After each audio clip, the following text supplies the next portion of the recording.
the title of your book also. What? Are we starting? Because I No. get to intro. Okay, Yeah, we are yeah. starting it. Oh, we can start. Are you ready to start? Yeah. Okay.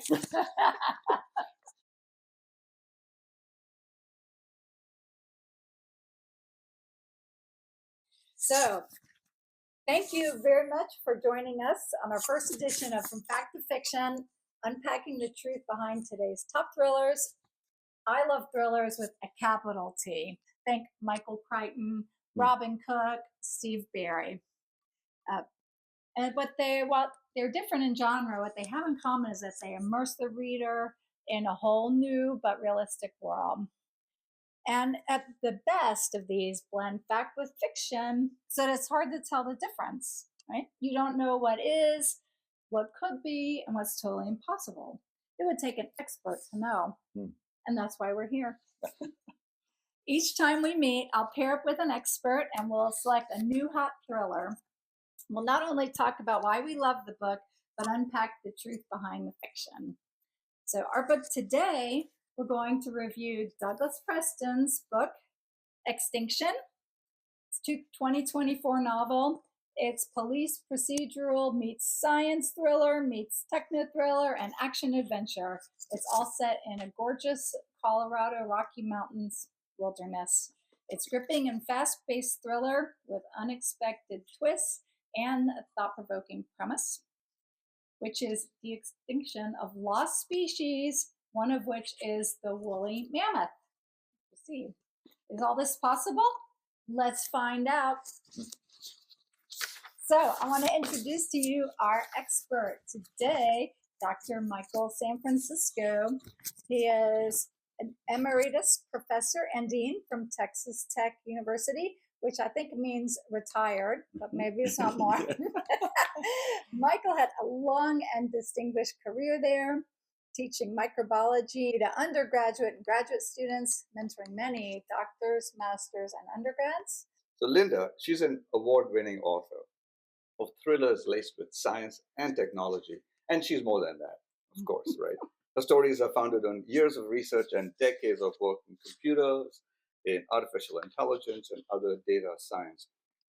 And so I picked Extinction because it has a lot in common with my books, and my first book is Crucible Steel. We're not going to take too much time talking about that, but like Extinction, it explores themes of genetic engineering, conspiracy, deception, and the moral implications of trying to change species that we have today. But I don't think we need to talk about our stuff anymore. Let's jump into Extinction. So Extinction is set in the fictional Erebus Resort, which is an exclusive wildlife park and big old research center in the Colorado Rocky Mountains.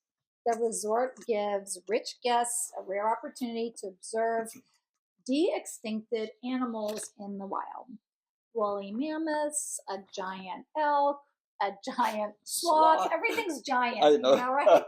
And the Paraceratherium, which is a giant rhinoceros-like animal, 30 to 40,000 tons and 15 pounds. feet Yeah. tall. Tons, yes. Oh, pounds. Oh, pounds. Sorry, pounds. We got to have the expert. 30 to 40,000 pounds. So, yeah, everything was big there. I think people like big. I thought some tiny would have been fun too. Yeah. They went big. And on a side note, it has been 35 years since Jurassic Park. Can you believe it? 35 years. And I know the great authors, the great science and technology authors can still be relevant so many years later, and I'm in awe of them. And I think Douglas Preston has earned the right to walk in their footsteps. He also, I should say, Douglas Preston has written a series with Lincoln Child, the Pendergast series, 20 plus books, and many standalones that mix science and technology. So I think in his own right, he is also a master. So our story, the story of Extinction follows a Colorado Bureau investigation agent. Her name is Frankie Cash. Follows her and a local sheriff, they are called to investigate an apparent kidnapping and murder of a billionaire's son and his brand new wife, and they are honeymooning at the Erebus Resort. And they've been out in the wilderness backpacking, and murder and mayhem ensues. So Cash and the local sheriff soon discover that it's more than a simple kidnapping, of course, and that something ancient, intelligent, and evil lurks at Erebus. And as more people are killed and the resort is evacuated, they race to uncover the truth behind the mysterious presence. Now, there's a huge twist in the book, and unfortunately, I don't want to give it away. So we're going to try our best to keep the spoiler at bay. So you guys will just have to read it, but we're also going to, the science is going to be the same. So as we talk about unveiling and unraveling the science behind de-extincting the woolly mammoth and the other animals, I think that will apply to the twist as well. Michael, what did you like about extinction? I came into the book with an open mind to the best of my ability, and then I really loved the characters a lot. They were well developed. I thought the concept of the book, as I read through it, became more apparent, and so I was intrigued, and I needed to see how these things ended. I had my own hypothesis moving forward, and I was all wrong. So that's in itself an issue. But and I thought the interaction between the characters was very important, and I think that he did a good job. Douglas did a good job with that as well. And my favorite part of the book, though, once you read the book and you go, well, and then you turn to the afterword and you read that, and it shines a light backwards in time, as it were, on what is important going forward as well. And I think it's a bit of a reflective piece in many ways. Nice. Mm-hmm. I agree. So the afterwards not in the audiobook. So if you listen like I did, you're still going to have to check the hard copy out from the library. Okay. I thought the book was great. I love the setting, right? He's great at telling you, and you feel like you're there. I love the characters too. There were also some pretty larger than life characters, and billionaires, of course, are like that. But there's a movie producer and an actor, and they're great. I like how Preston takes these. He writes in multiple points of view, so you've got these kind of different, seemingly independent stories that start out different character lines, and they have their own lives. But then, of course, everything they do and the things that happen are going to all come together and culminate at the end. So I think he's a master at weaving these stories together and bringing them together into the end for the big impact.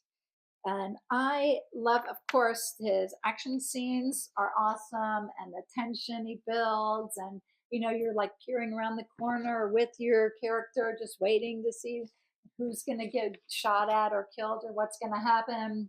And deep in the dark, a lot of the deep in the dark of the mountains and the mines. So it's lovely. The settings are lovely, and the action scenes are also incredible. Anything else there, you want to say? No. All right. Well, let's unpack the truth behind the fiction and get to it then. So, how do we de-extinct the woolly mammoth? We know that I know, as sort of a lay person, but a little bit of a technologist, that there have been many advances in genetic engineering since Jurassic Park 35 years ago. We know that we've sequenced the human genome. We know there are tools like CRISPR, which you can build DNA, and we're going to talk about these. And in fact, there's at least one project today claiming to actually be doing this and actually de-extincting the woolly mammoth. And in the afterwards, that Preston mentions them, so that is where he's taken, I think, a lot of the science that he uses in his book to make that claim. So before we jump into that, I want to ask you, why would you pick the woolly mammoth, or would you pick the woolly mammoth over other extinct mammals, insects, reptiles, dinosaurs? So you're putting me on the spot, but I ordinarily wouldn't. You don't? Nevertheless, why the woolly mammoth? So the woolly mammoth, in a time frame of the globe, of the earth on which we live, which is 4.5 billion years old. The woolly mammoth went back, probably tens of thousands of years, perhaps close to a million maybe. But they have good samples from which they could get DNA that are about 4,000 years old and beyond. And the woolly mammoth also lived in the very, very cold tundra.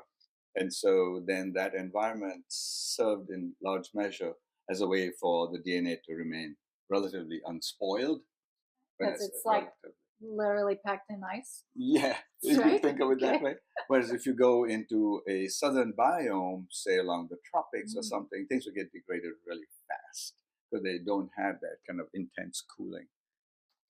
That would be the same for any animal, and that's why I think in extinction they also went for other animals that were living in these cold climates, maybe where they could find them. Right. There's another reason for choosing the woolly mammoth. There is an extant relative, that is the Asian and the African elephant. Okay, in the book, and the reason why they use the Asian elephant is because it's a little closer genetic match, and so now you can get some DNA from the woolly mammoth, bones or whatever tissue type, then you have something currently alive that you could work with then to get to your next step. Okay, well, let's talk about that next step. That's a great Okay. segue. How is that? So we have woolly mammoth bones and fur and leftover stuff on ice, and now we have our Asian elephant. How do you get that DNA? How do you get to the DNA? I assume you have to make a complete string, and that's pretty long. Right? Yeah, You have to get all the DNA. Yeah, and there's a ton of technological issues to deal with, right? Scientists who have been interested in this arena of not of de-extinction, but understanding, how the woolly mammoth was, have gotten about 25 collections from which they have sampled DNA. You can take that DNA and then determine what the genetic sequence is. It's obviously incomplete because DNA is going to degrade with time. There's going to be oxidation. There's going to be microbes that break it up. But you could stitch together. The most recent article I actually read about this is they're using the woolly mammoth hair. Because Really? within the hair follicle, so far is I think the highest quality DNA that they've been able to identify. Oh, So that's really good. So the point is then, so you have all these little bits and pieces of DNA. So you have to string them together, and from what they understand today, it's pretty closely matched to the Asian elephant. Okay, the African elephant was also considered, but it's not as close. So the Asian elephant is a 99.6% identical match. The size of the genome, the entire nuclear DNA within the Asian elephant is 3.3 billion bases. wow. 3 times. Which is about what humans are. Which is exactly correct. Humans are. Yes, Wow. so we're like elephants. No. So 0.4% is not the same. That amounts to something over 1.4 million bases, right? And so how are you going to negotiate making those changes to make it? Because ultimately you're trying to not make an Asian elephant. Right. You want to make a woolly mammoth, right? And so how are you going to do that? So there's technology that was first discovered in not the technology, but the biological principle underlying this technology was discovered by a Japanese scientist in 1987. And he actually he didn't call it CRISPR, but he, I think, used the term clustered, regularly interspersed, short palindromic R repeats. So glad we had to check that.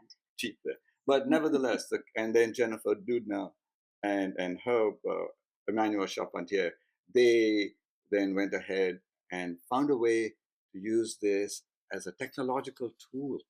They did their own independent discovery in the East, I think, as well. And then they decided they could actually use this as a tool to do gene editing, not unlike cut and paste in a Word document. Think about that. Okay. So it's amazing. Yes. And she got the Nobel Prize. They did. Yeah. Wow. Got the Nobel Prize. So now you're just using the Asian elephant like a reference, almost like a reference manual. Absolutely. And you go in with CRISPR and you're kind of just like you're just saying, oh, we're missing this. We're going to just make it up and stick it in. Right. Wow. So in a given paragraph, if you wish to change something, right, on your Word document, you can do that pretty easily. You cut, copy, paste something, right? It's pretty easy. So if you've written a 3.3 billion word book and you've sent it to your editor who decides to even read it, and it comes back with 1.4 million edits to be done, how would you go about that?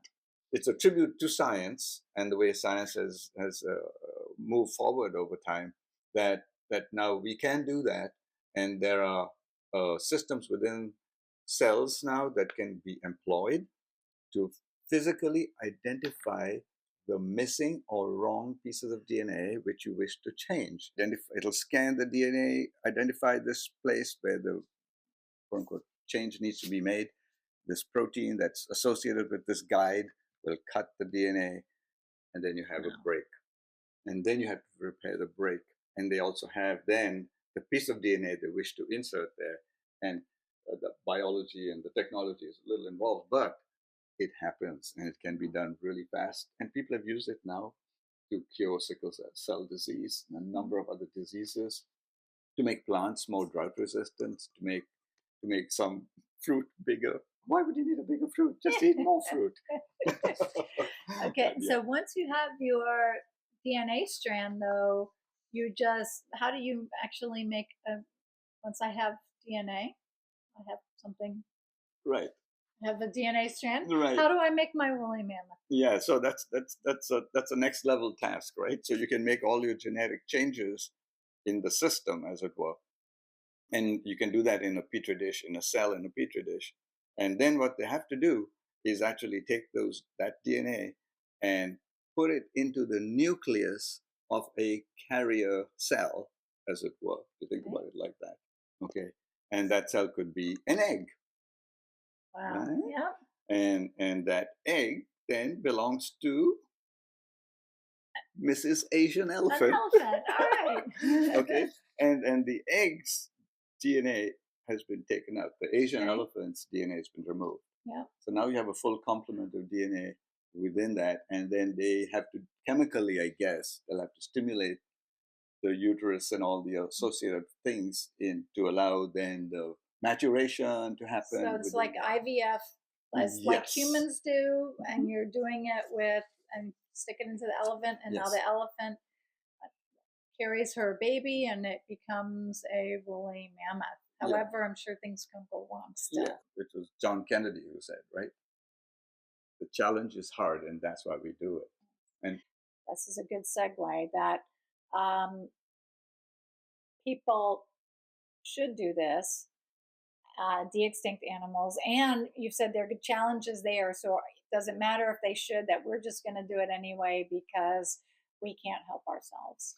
Well, so you think, okay, so there's multiple sides to this icosahedron. That's a 20-sided structure, so there's 20 answers to this question.